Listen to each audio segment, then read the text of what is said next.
এখান থেকে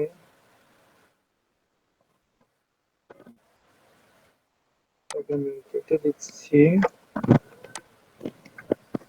কাট পেস্ট।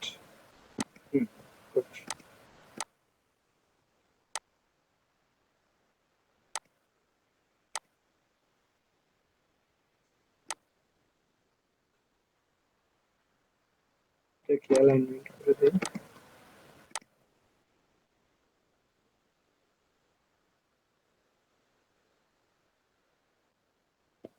কোনভাবে রাখলাম। এখন আমি চাচ্ছি এইটুকু একটু হালকা বাঁকা থাকবে। এটা করার জন্য এখান থেকে ইটালিক অপশনে ক্লিক করবো, করলে লেখা একটু বাঁকা হয়ে যাবে। লেখাটা কিন্তু একটু বাঁকা হয়ে গেছে। এরপর হচ্ছে ইউ, এটা হচ্ছে আন্ডারলাইন। ও প্রথমে বোল্ডের এটা বলে নিই।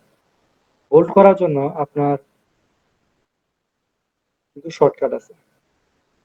শর্টকাটটা হচ্ছে control V, control B. Control B যদি আপনি ক্লিক করেন তাহলে কিন্তু আপনার ওই টেক্সটটা কিন্তু বোল্ড হয়ে যাবে। এরপর হচ্ছে ইটালিক। ইটালিকটা হচ্ছে আপনি কোন অংশকে সিলেক্ট করে যদি আপনি এখানে ক্লিক করেন এটা বাঁকা হয়ে যাবে। এটাকে করার জন্য আপনি আপনার কিবোর্ড থেকে